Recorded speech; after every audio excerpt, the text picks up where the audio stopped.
Good afternoon, members, and welcome to this afternoon's speaker event. It is my pleasure to bring to you Roger Hallam, co-founder of Extinction Rebellion, to talk to us this afternoon. It is my pleasure to welcome you to tonight's speaking event, Mr. Hallam. Okay, well, hello everyone. I can't actually see anyone, but presumably there are people there. My name's Roger Hallam, as has just been said. I'm a co-founder of Extinction Rebellion. I'm also a co-founder of a new political party called Burning Pink. And before I start, I just need to say I'm only talking on my own behalf in this presentation. So what I say is only what I think, not necessarily what Extinction Rebellion thinks, for instance. Okay, so my guiding light in the presentation is the quote from John Locke, which was used at the Declaration of Rebellion against the British government by Extinction Rebellion in 2018, which goes as follows: to love truth for truth's sake is the better part of perfection in this life and the seed plot of all other virtues. So I'm going to endeavour to tell you the truth without fear or favour. And the basic position I'm going to be communicating is that this space for reformism in political society is now over, and only revolutionary change will save us from social collapse. Okay, so I want to say something about my approach. So when I was taken on as a PhD student at King's College, my supervisor said I was the best PhD student he'd ever had.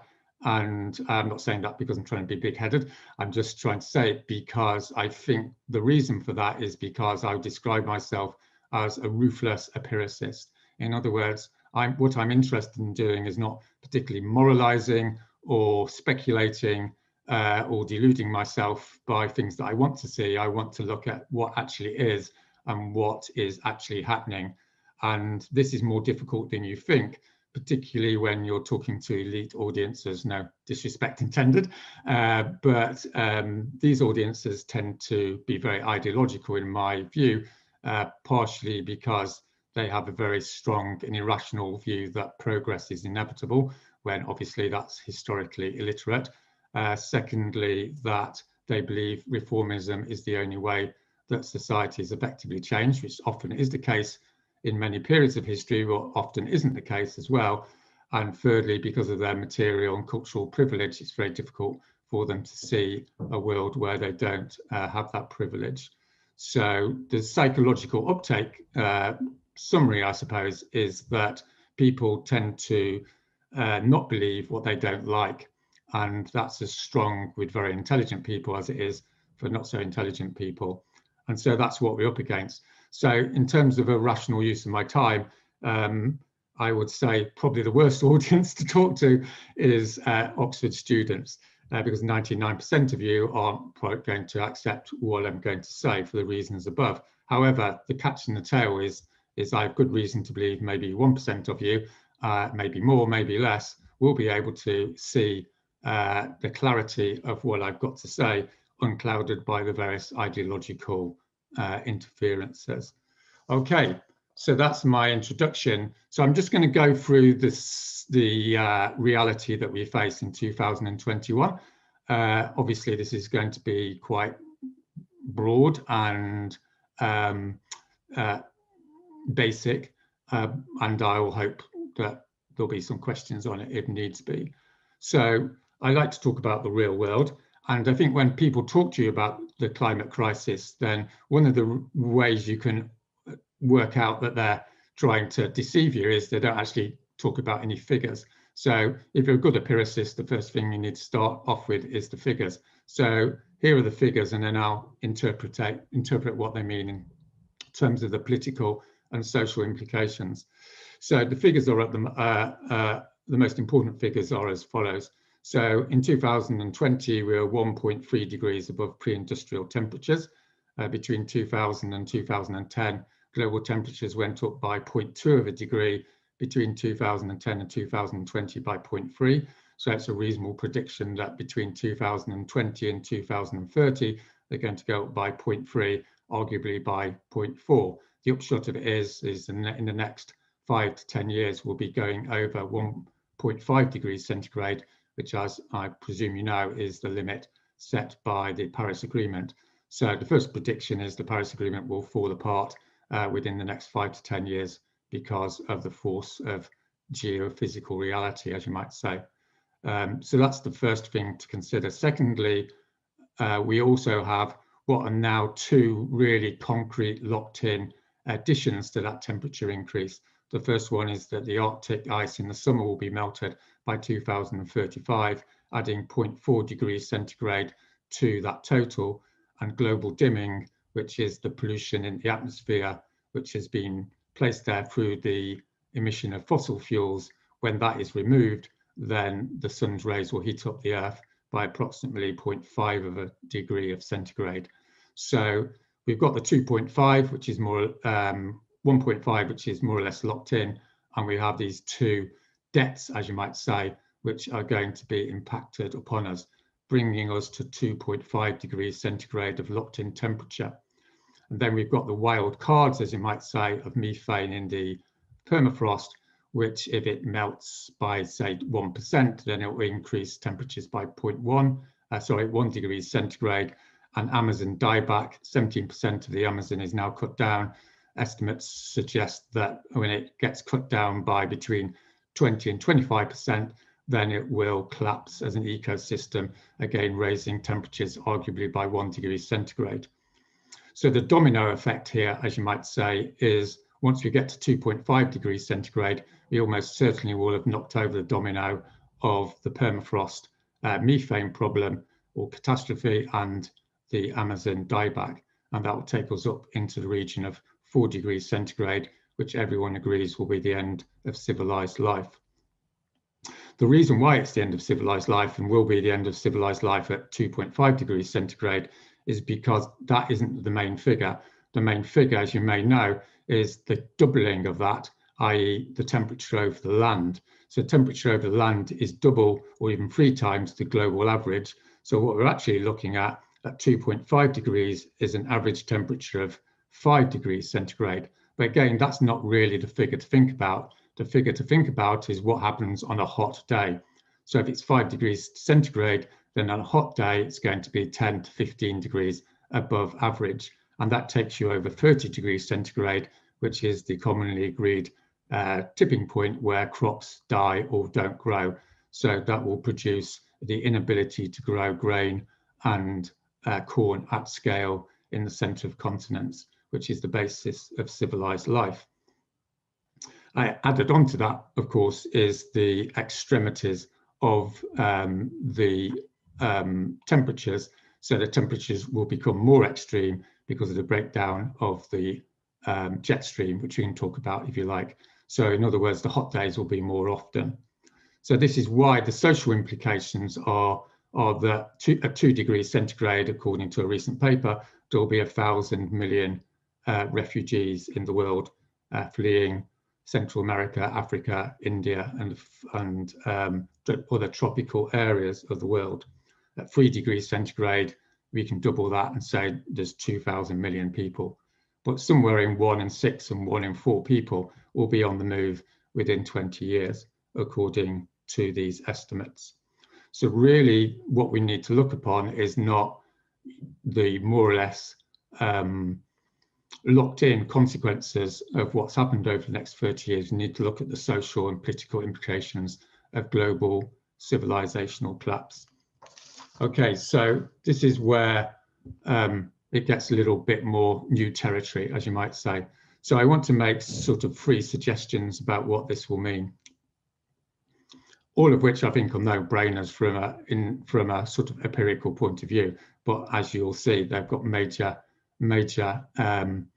challenges to the sort of ideological position of people in elite positions in society at the moment. So the first one is that reformism is dead at this point in history, in so much as if you take the analogy with a car, you can keep mending your car, but at a certain point you take it to a mechanic and the mechanic will say it's simply not going to carry on any further and you need a new car. Well, the same thing happens sociologically, that often in social systems you can reform them from within, but there's a certain point where the challenges internally and externally reach such an extent that only a new political system, a new political regime will be able to deal with the crises that are coming down the road. So I think it's more or less a no-brainer that the major political regimes around the world will collapse in the next 10 to 20 years, given that over 1,000 million people will be on the move, and that will also involve the mass rape, slaughter and starvation of hundreds of millions of people. The second thing is the notion that the elites will become liable in courts of law for their criminalities over the last 30 years. Obviously, this is a bit of a no-brainer given that they consciously and knowingly have engaged in activities which have produced the catastrophic breakdown of social systems around the world. So we can see over the next 10 to 20 years, leading members of global elites being imprisoned or even worse in social breakdown situations. The third implication is the necessity and inevitability of revolution. So I'm not being rhetorical here, I'm being sociological again. So the literature you might want to check out after this presentation is The Sociology of Revolution, which many liberal scholars have investigated for the last 30 years, and that will give you an idea of the dynamics of social collapse and regime transformation, because the dynamics are broadly the same over the last 200 or 300 years. The three main scenarios here are there's a top-down revolution when the elites take control of societies in order to force through major geoengineering and reduction of carbon emissions. The other scenario is a radical left fascist scenario where fascist dictatorships take over and either ignore the climate catastrophe or impose an eco-fascist solution. And the third alternative, which you won't surprise you, is I'm most interested in, is a radical democratic revolution whereby citizens' assemblies create the legitimacy, the democratic legitimacy to slash consumption, carbon emissions and massive investment in geoengineering. So those are really the things that are on the table, I suppose. What I want to suggest then is that the most rational, ethical and smart decision for Oxford students is to leave the elites and to leave Oxford University and engage in revolutionary activity, in so much as a progressive revolutionary outcome over the next 10 to 20 years will require a critical mass of people who believe in that pathway. And if we don't get that, then obviously the future is very dark. And I really want to emphasize, I suppose, that for students at elite universities in the global north at the present time, that you have four options. The first option is to enter the world of business, and that I see as becoming complicit in the greatest genocide in human history, actively creating that genocide. Or you want to engage in the political elites, which will involve you in administrating the greatest genocide in human history, or you'll enter various NGOs or third sector organisations where you'll be putting reformist sticking plasters on the greatest genocide in human history. So in that context, I would suggest that the revolutionary fourth option, which is to leave the political elites and engage in mass mobilisation, is the smartest and most moral option. And also, I would argue, the safest option in terms of what will happen to the elites over the next decade or two. So that's a quick summary. As I said, I'm not making any particular moral judgments there. I'm making an analysis of the situation. I will finish with a quote, which is will be upsetting, but I think really it's good to concretize what I've just said in the historical experience. And when I did my first Heading for Extinction talk, I talked about the invasion of Russia by the Nazis in 1941, which led to the starvation of 3 million Soviet troops. And 4 years later, Soviet troops invaded East Germany and participated in the rape of 2 million German women. And I'll just read this quote, and then I suggest maybe you have a few moments of silence.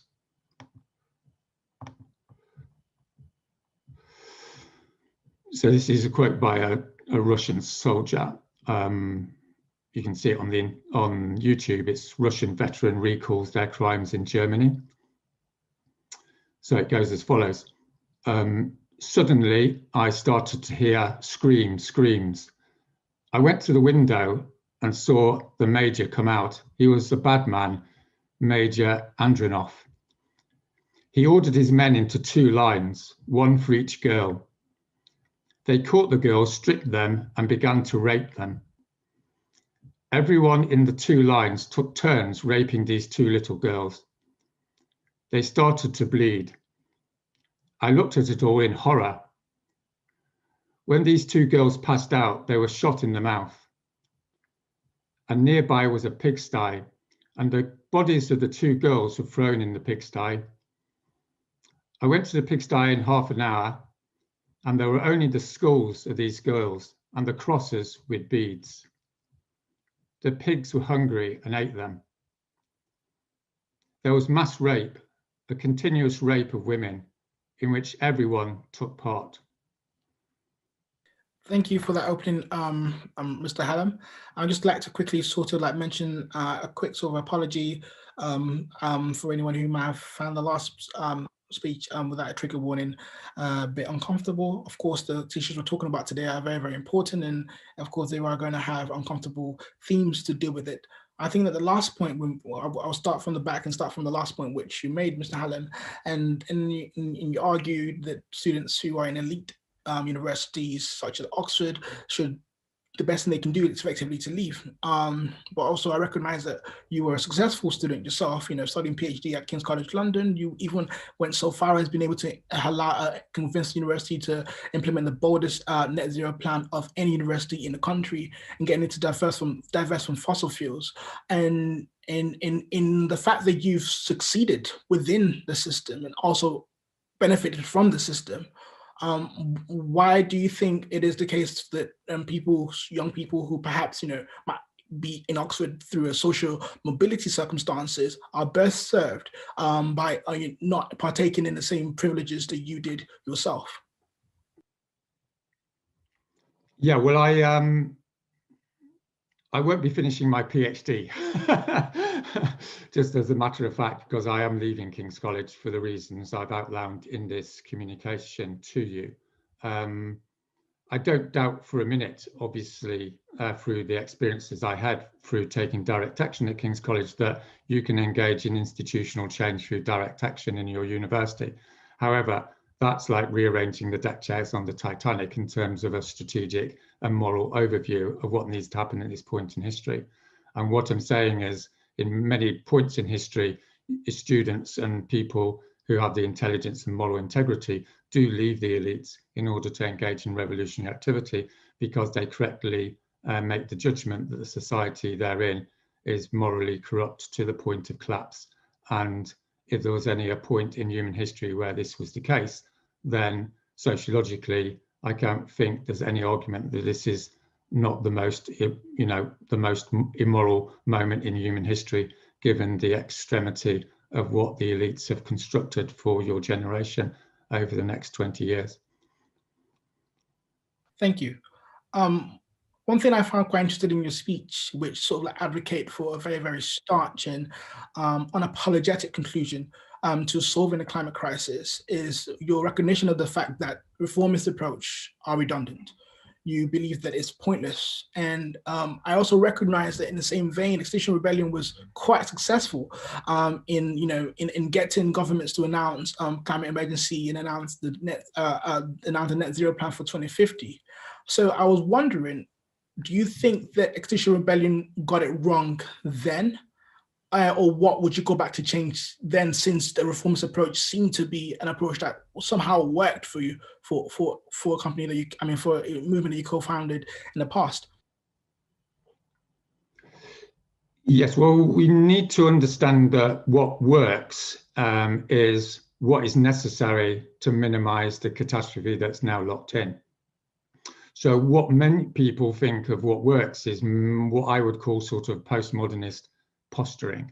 In other words, declaring climate emergency self-evidently has nothing necessarily to do with reducing carbon emissions. To reduce carbon emissions, you have to create legislation that forces companies to change their behaviour and individuals to change their behaviour. In that respect, nothing substantive has been done. And the point, of course, is even if something was done, it wouldn't be enough to prevent us going past 2.5 degrees and upwards towards 4 degrees. In other words, like everything is irrelevant at this point in time, apart from a revolutionary transformation in the economy.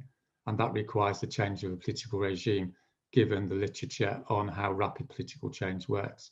So I want to emphasize here that I'm not saying this because I'm some extreme political revolutionary or what have you. I think many of the people who are in governmental spaces are fully aware of what I've said today and would agree with what I've said, not least because many of them have said what I've just said to you, to me, but it tends to be said privately. But what usually happens in elite circles is people use euphemistic descriptions of what's going to happen, such as David Attenborough's collapse of civilization. Well, a collapse of civilization basically means what I just described in the quote. And the problem with elite spaces is they don't really think clearly through what the implications are in terms of the necessity for revolutionary change. Very interesting. I guess this is probably a good segue to talk about revolutionary change and talk about practical ways to achieve it. And you mentioned earlier on about your party Beyond Politics, and I was wondering what your future plans are for Beyond Politics, and how likely you believe that you'd be successful in ensuring that the Citizens' Assembly replace parliaments, as a way of creating political decisions that are made in this country. What sort of like roadmap could you draw out, or perhaps predict or wish would need to be followed in order to achieve the change socially socially to get the outcome that you think is best? Well, I should say, without advertising myself too much, there's a YouTube video called Pivoting to the End Game, where I describe in an hour and a half how this works. But in terms of a brief summary, the strategy historically of revolutionary movements is usually twofold. One is to engage in mass direct action, and the other element is to enter the corridors of power in order to undermine the elites through that mechanism. So Burning Pink is the first iteration, as I see, of a post-carbon revolutionary party, which is doing both those elements, which is engaging in direct action with a move towards mass civil resistance, and then also standing in elections in order to take control of assemblies. Now, obviously, most people watching will think both of those things are ridiculous, of course, and they do seem ridiculous at the present moment in time. But the important thing to understand, in so much as I'm talking to the 1% of students to understand this and have studied political history, is political conditions change very rapidly once you enter into what is traditionally called the fiscal crisis of the state. In other words, at a certain point over the next 5 to 10 years, there'll be massive social breakdown leading to economic collapse due to the geophysical changes that are now locked in. Once those crises happen, then the political atmosphere changes very rapidly. You saw an example of this, for instance, in 2008, in a small way with the economic crisis then. So, for instance, like the left-wing party in Greece went from approximately 5% of the vote to 40% of the vote in 12 months. So the strategy of Burning Pink and the strategy of a revolutionary movement is always to wait for and prepare for that rapid turn of history. And once that rapid turn of history comes, then obviously they're well positioned to take power. And in terms of the Burning Pink strategy, the radical democratic strategy, then the idea is not to take power, but to give power to assemblies of ordinary people, because that provides the popular legitimacy for the massive sacrifices and social changes that are now inevitable. Thank you. For the purposes of bringing about these social changes, it requires a moral obligation for individuals to take their lives and put their lives at stake here, because we have bigger things to worry about. And yourself, you've been subjugated to sort of preemptive arrest due to your plan to fly drones over Heathrow Airport. They also arrested and workers that supported you who were not taking part in the action themselves. And recognizing this progressive approach or a unique approach to tackle or bring about social change, I wonder what your thoughts are, or what you think the actions against you, locking you up, tells us about the future of criminal prosecutions and peaceful protests in the UK. And I guess another question onto that is do you think there needs to be a change in tactic? So the first thing to understand about rapid political change is people engage in it not through tactical calculations, but through a sort of visceral outrage. Political change is brought about through the force of material conditions. The reason why you think it's unique, I suppose, is because we've been caught in a very unique period of history over the last 30 to 40 years, where there's been very little political disruption in a classical sense of the word. So we don't really understand, particularly in the global north, of course, what political disruption classically defined means. Classically defined, it means thousands of people on the street, hundreds of people killed, thousands of people arrested, and thousands of people put into prison. And that's the mechanism through which political change works every 30 to 50 years in most countries around the world. So that's what's coming down the line. The main sort of light bulb moment, I suppose, for people when they're considering this is to understand that the harm and horror is already locked in.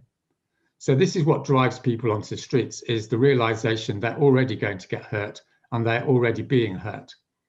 So the calculation, in so much as there is a calculation, obviously often there isn't, it's more of a visceral process, is they go and engage in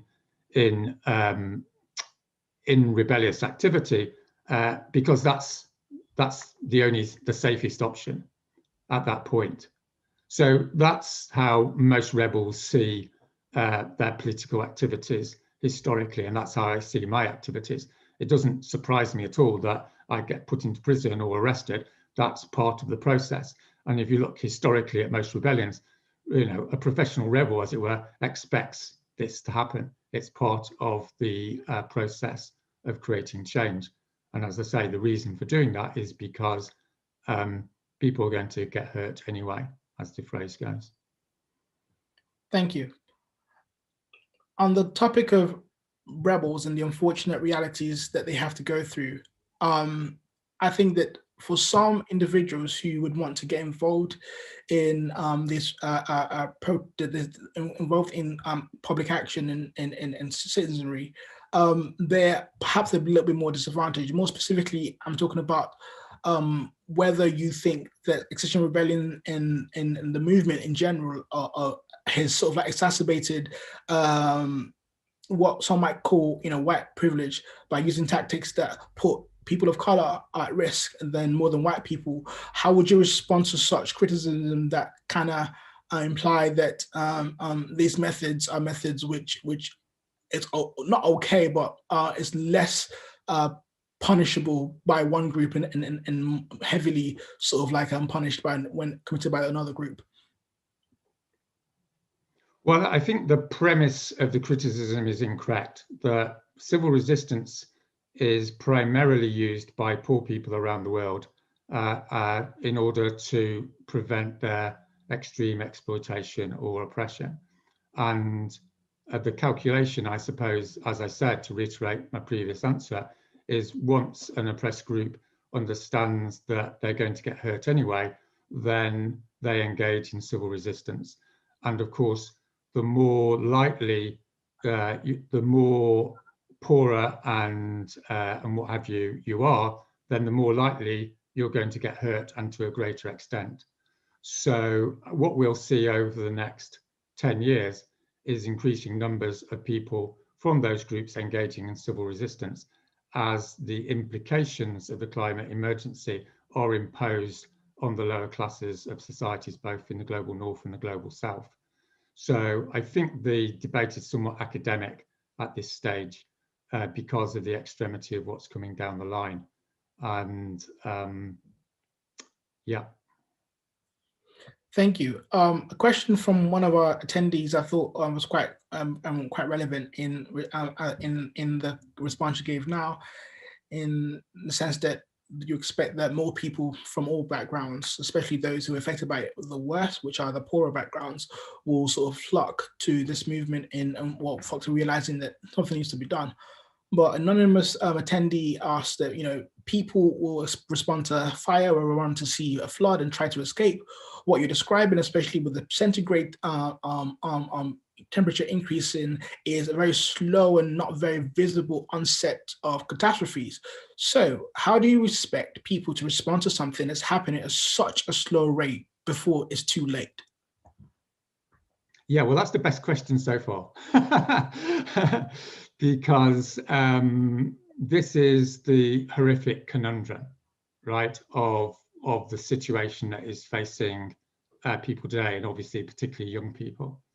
And the question is perfectly correct, that civil resistance is propelled forward by the actuality of social injustice. In other words, it's in your face. And the most terrible thing about the climate catastrophe, of course, is it hasn't wholly happened yet, at least to many people around the world. And at the same time, it's completely locked in. So it's got those two characteristics that make it enormously difficult for the changes to happen in time. So the sort of honest answer to the question is, at the danger of being censored, we're totally fucked, right? That's the conundrum we're in. Now, having accepted that structural situation, there is a possibility that we can overcome this problem. And the way it's overcome is by enacting the disruption that's inevitably coming in the future in the present moment. So a critical mass of people engage in civil resistance, and the civil resistance is, as what you might call, a proxy for the horror that's coming down the road. So people have their lives disrupted and the economy is disrupted, and that forces a moral and rational awakening, as it were, of the population. And people then realize that have to act now and force their governments to act. But there's no possibility of this happening, according to human psychology, I would argue, unless there's the mass disruption, because people rightly don't respond to something unless it's in their face. So this is what makes proactive mass mobilization that I spent 70 hours a week organizing around the world so important, that we have to proactively create this civil resistance in the present moment to the extent that is necessary in order to get the change of regimes that are needed. Thank you. It seems one thing that's implicit in the responses so far is that, perhaps, correct me if I'm wrong, you seem to think that things like maybe going green has perhaps become too tokenistic and maybe mask the much more serious effect of climate change. I wonder what you'd say to people on the other side of the aisle who believe that their individual actions matter, in maybe having meat Mondays, or maybe changing their diet, or changing the car emissions they're using, and would rather still enjoy the normal life they live with some changes that they feel are significant. Well, it's sort of 101 political sociology, right? That when a crisis hits a society and a state, then the state takes control of that society and takes control of the economy in order to respond to the crisis. If there's any sort of deterministic rule of thumb, then that's the case. So regardless of ideology, and we've had an example, of course, of that with COVID, which is all the regimes around the world, with the possible exception of the States and Brazil, have engaged in state intervention in society in order to enact major changes in behaviour in order to minimise mass death.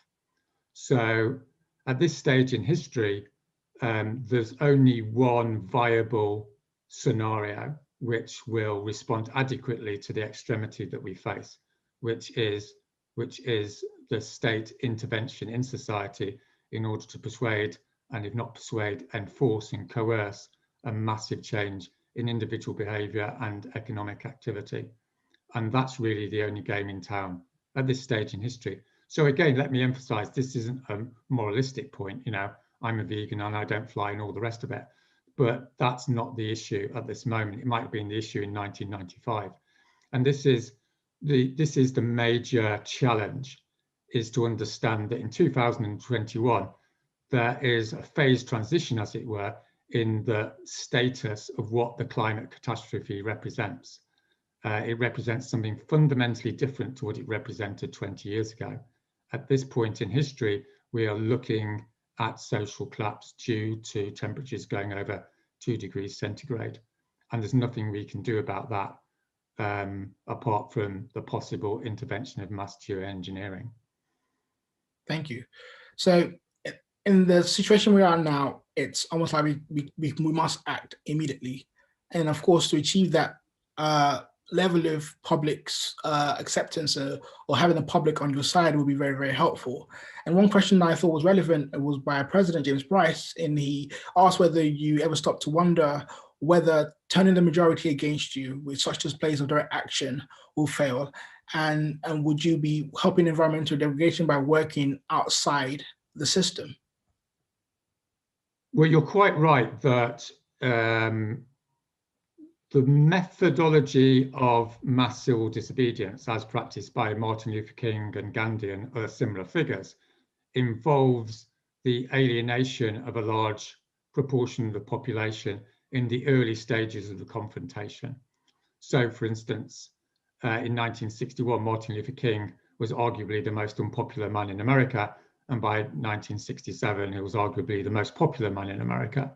Now, it's important to understand the dynamics of how civil disobedience works, in so much as it does work and in so much as you've got a favourable context for it.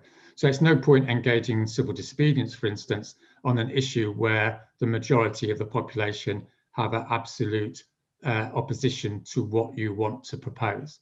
So, you know, to take a slightly silly example, if I wanted everyone to wear red hats, it doesn't matter how many motorways I close, people still aren't going to wear red hats because they fundamentally disagree with it.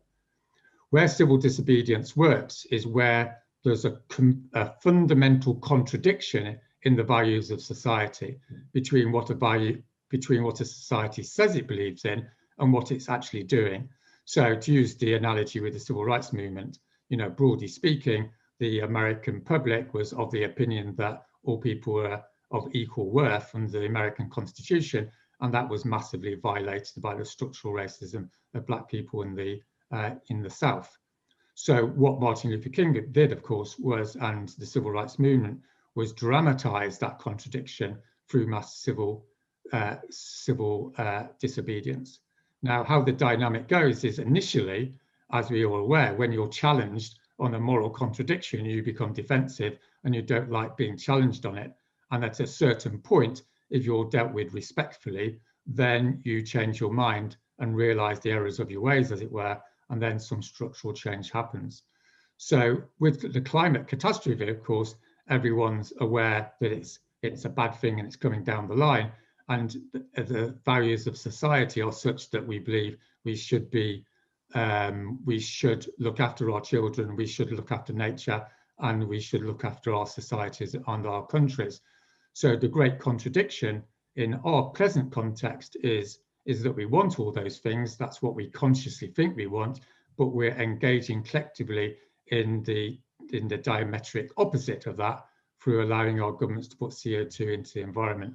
So this is a classic case where mass civil disobedience works because it basically dramatizes that contradiction.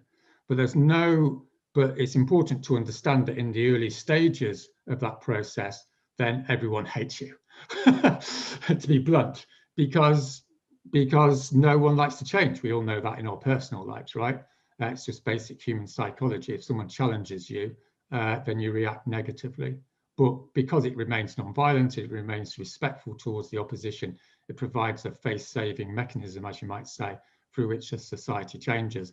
And you saw a small example of that with the Extinction Rebellion mass civil disobedience events, when before April 2019, before 1,200 people arrested, then most of the British public either didn't care or didn't know about the climate emergency. And afterwards, I think the statistic is something like 65% agreed there was a climate emergency.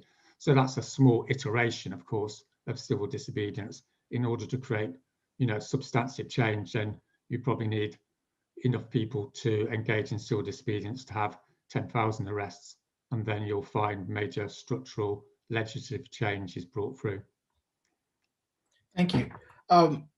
Just very quickly, how close do you think we are to that sort of like turning point where, with thousands being more arrested, we get the people on side? Because at the moment, although people do agree that there needs to be a climate change revolution,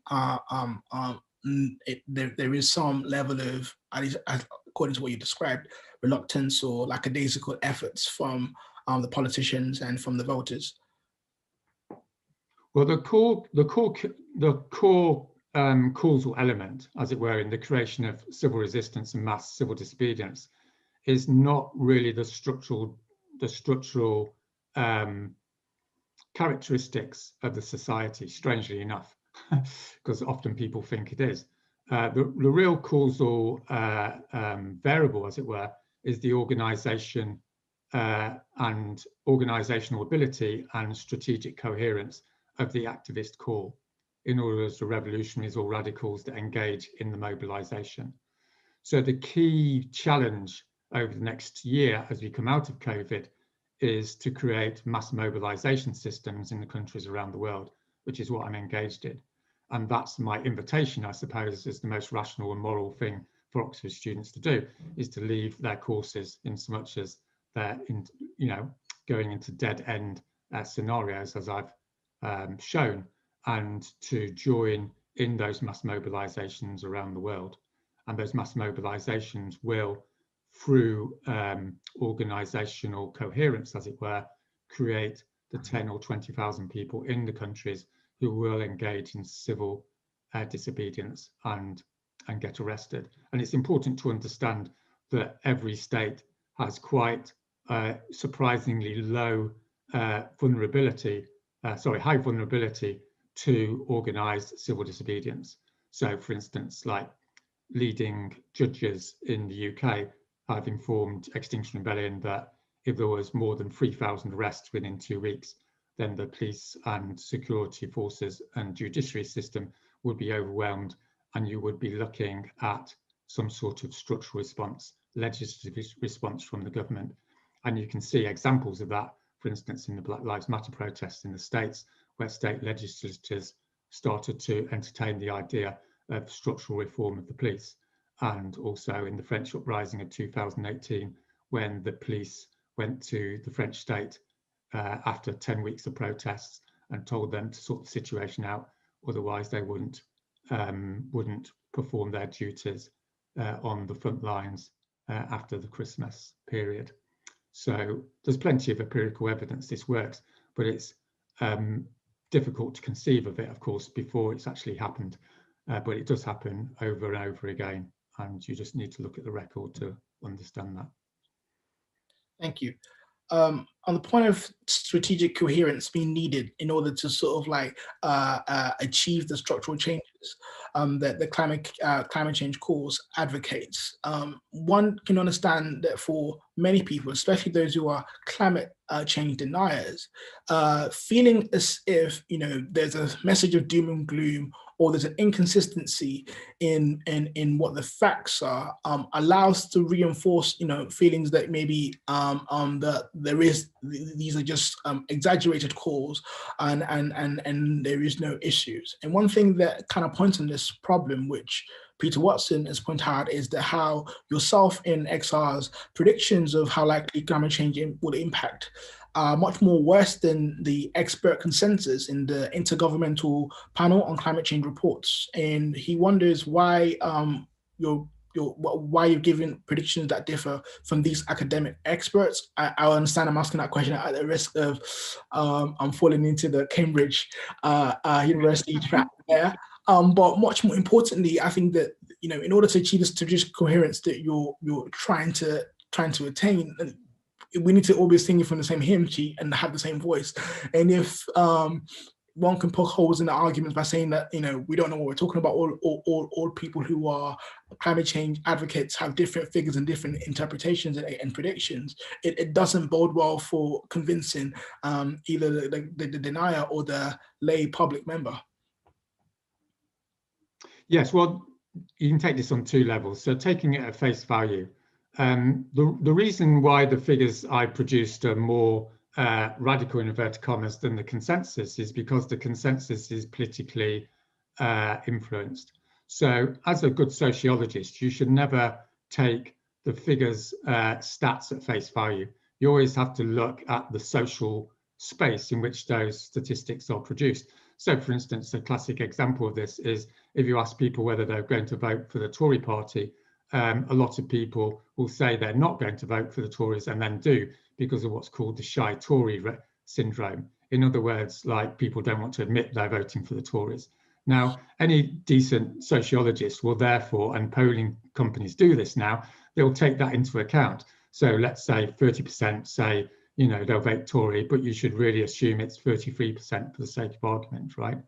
So if you're looking at the IPC process, then you should use the same sociological political intelligence, which is to say it has to go through Russia and Saudi Arabia and various political influences before it comes out. So you don't really need to be a genius to work out that it's going to be more conservative than what you might call an objective prediction. And there's a whole bunch of what you might call resonance sort of syndromes within the conventional science space.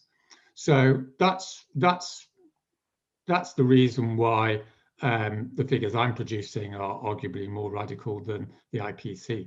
But a more profound point here is even if you take the IPCC figures, it's pretty irrelevant, quibbling around them in 2021 because they're all catastrophic. In other words, like the revolutionary imperative applies whether you take the IPC figures or my figures, or because they're all beyond terrible. In other words, as the people in the UN and leading public figures have said, we're facing social collapse unless there's a massive reduction in carbon emissions and massive geoengineering.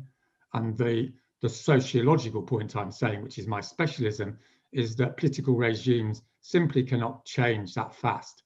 They're not able to engage in the structural changes when they've been unable to do so, of course, over the last 30 years. And in addition to that, you've got the impact of the moral horror of populations who realize that these politicians and elites have engaged knowingly in creating this catastrophe. So they're going to be removed anyway due to the moral outrage of populations around the world when they realize what's been done to them by these elites. Thank you. We've got about 7 minutes to the close, so I've got a chance for maybe one or two more questions. One question that I got from the anonymous attendee is basically about what you think that social revolution is going to look like after it's implemented. What concretely would need to change in everyday people's lives? Well, the key answer to this is whatever's necessary, right? Because the consequence of doing what's not necessary is beyond the imagination bad. So I'm not an expert. I'm an expert in how to produce political change, which doesn't mean I'm always right, but I'm an expert in it. I'm not an expert in the specific ins and outs of how to de-electrify the economy and produce wind turbines and all the rest of it. Having said that, in my non-expert opinion, I think if we are looking at three things over the next 5 to 10 years. So I think the first thing and the most controversial thing, which is in denial, is that consumption levels will probably have to be reduced by 50%. In order, the quickest way to reduce carbon emissions is to reduce consumption. And 1% of the world's population produces double the carbon of the bottom half of the population. So in terms of social revolution, the most necessary thing is for the rich to lose their privileges, as it were, and for there to become a more a radically new egalitarian regime. Now, again, that happens to coincide with the socialist left-wing agenda. However, I would argue that it's structurally determined, in so much as when states come under pressure, then they will always introduce egalitarian methods, not least because they need to raid, as you might say, the resources of the rich in order to survive. So again, I'm not making a big radical political point there. So the first thing is the rapid reduction in consumption levels. The second thing is the massive investment, obviously, in decarbonising the economy, which everyone knows about. And the third thing is massive investment in geoengineering. So I talked, for instance, to a Harvard guy the other day who said, we need to spend $100 trillion, I think it is, to cover the Sahara with mirrors, which sounds like a science fiction sort of scenario, but apparently that's what's necessary. But he did give the caveat that this has to be done in the next 5 to 10 years, otherwise, quote, it will be too late. So every month and year that this goes by, then the extremity of the necessary changes in consumption and economic transformation and investment in geoengineering become exponentially more dramatic. And really, this is the nub of the point of my presentation, I suppose, is you might hate what I say and you don't want to see all these things happen. But the intelligent people in the audience will realize that every time you deny what I'm suggesting, then you risk what happens being even worse than what I'm suggesting. Do you see what I'm trying to say? If you ignore this, it just gets exponentially worse. So again, this isn't a radical argument, right? It's an argument about dynamics. So you saw this, for instance, with capitalism in the early part of the 20th century, where in order to save capitalism, you had to transform it into socialism in order for it not to collapse and eat itself up. So that was like a technocratic argument, right, which was promoted by Keynes and Roosevelt in the 30s. So it's a similar situation now. If you want to maintain some resemblance of a capitalist free market economy for the sake of argument, then the faster you have your revolution and transform society, then the more likely you'll retain remnants of it.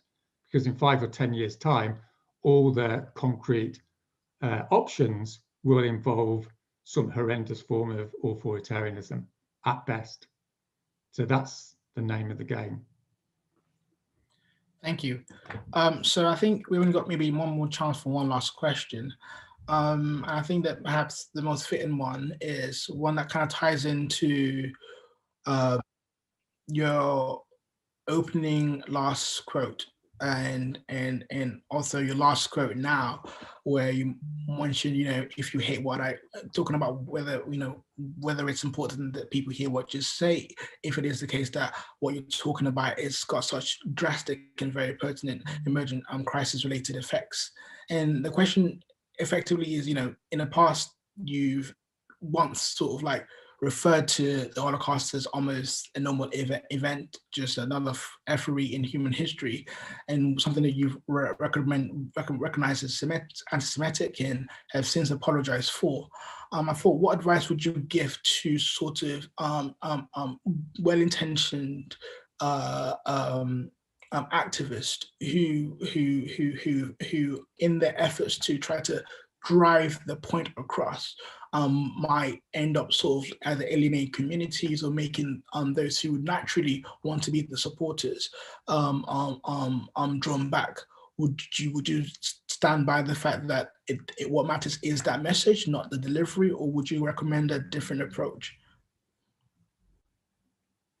Well, as I've said on many occasions, I've apologized for those comments and the interpretation or taking them out of context by the German newspaper. But I'd like to make two broader points about this, is that if you tell the truth at a time of rapid political change, then unsurprisingly, people will try and manipulate your character and your message to denigrate you and cancel you and remove you from the public sphere. And I'm very grateful that you've invited me here today to speak, because it'd be quite easy to ignore that truth, as it were.